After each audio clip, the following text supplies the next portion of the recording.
Mayroon ka bang dating SSS loan na matagal nang hindi nababayaran at lumalaki na ang penalty? Good news dahil may SSS Loan Condonation Program na maaaring makatulong para maayos at mabayaran ang iyong outstanding loan sa mas manageable na payment terms at para matanggal na rin ang penalty nito. Kaya tara, samahan niyo at panoorin natin ang video na to. Pero bago yan, sa mga hindi pa nakasubscribe sa akin, kayo na ang bahala. So ngayon diretso na tayo sa ating SSS online account. By the way guys, kung may problema kayo sa pag-login sa inyong SSS online account, may mga videos na po akong ginawa kung paano mare-resolve yan. So para makapag-apply ng SSS Loan Condonation Program, punta lang tayo dito sa tatlong linya na nandito sa taas. I-click lang natin yan. At i-click natin itong Loans. And then hanapin at i-click nyo itong Loan Penalty Condonation. So kung may mga utang kayo na hindi pa nabayaran, ganito po yung makikita ninyo. So kagaya nito, yung consolidated loan is 29,593. Tapos yung condonable penalty niya is 4,102. So kung mag-a-apply kayo ng condonation program, matatanggal po itong 4,102 pesos na penalty. So take note guys, penalty lang ang matatanggal. Yung interest at yung principal, yun pa rin yung babayaran ninyo. Pero hindi na masyadong mabigat ang pagbabayad dito kasi dito sa baba pwede kayong pumili ng preferred term na gusto ninyo. Pwede nyong i-click itong select. So dito nasa sa inyo na po kung one-time payment yung gagamitin nyo sa pagbabayad or i-installment nyo. So ngayon ipapakita ko sa inyo, try natin itong one-time payment. So may makikita kayong ganito. So buon yung babayaran yung principal at interest. Pero matatanggal pa rin yung penalty. So take note guys, meron kayong 30 days para bayaran ng buo yung loan na balance ninyo. Kung may pera kayo at kaya nyong bayaran ng buo within 30 days, piliin nyo po yung one-time payment.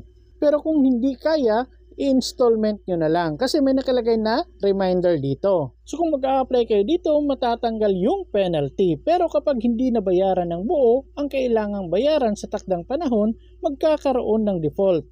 Ang buong natitirang halaga ay kailangang bayaran kahit walang karagdagang notice o demand. Kung hindi mabayaran ang konsulon, ang natitirang balanse ay maaaring ibawas sa mga matatanggap na benepisyo ng miyembro sa hinaharap. At take note, ang member borrower na nagkaroon ng defaulted consul loan account ay maaari lamang muling makapag-avail ng loan 2 taon mula sa petsa kung kailan ito tuluyang nabayaran.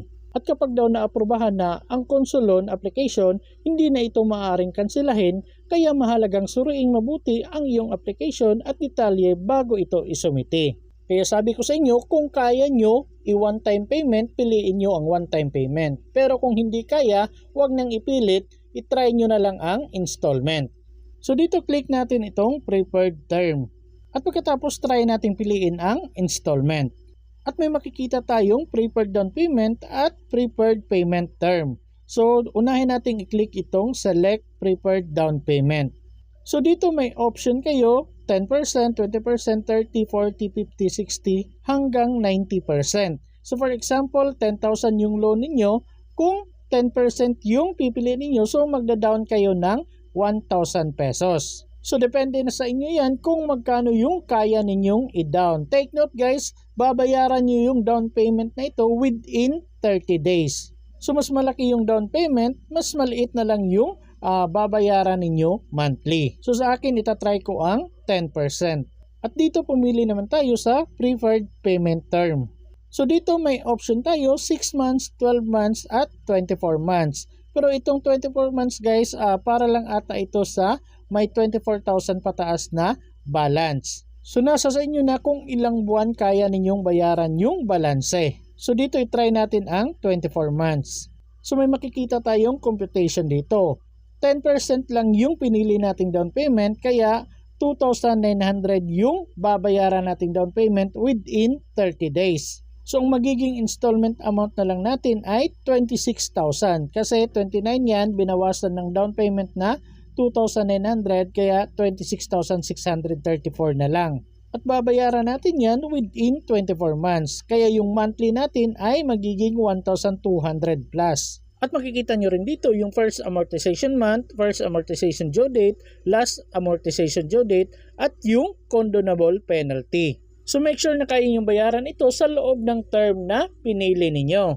So kung nakadecide na kayo either one-time payment or installment, pwede na po kayo mag-proceed. I-click nyo lang itong box katabi ng I agree para ma-checkan. At may makikita po kayong terms and condition dito, so basahin nyo na lang po lahat yan. Medyo mahaba po yan, scroll down nyo. At kung okay na, balik kayo ulit dito sa taas at i-click nyo itong confirm. So bali ito pong my square. At makakabalik tayo dito, pwede na tayong mag-proceed. So i-click lang natin ito. At minsan pagka-click nyo ng proceed, may makikita kayong ganito. So ibig sabihin yan, error po. Kasi medyo matagal kayong nakapag-decide kung ano yung pipiliin nyo doon. Kaya i-restart or i-refresh nyo tapos balik kayo sa umpisa. Pero kung ganito naman yung makikita ninyo, may makikita kayong summary tapos merong installment or one-time payment na computation dito.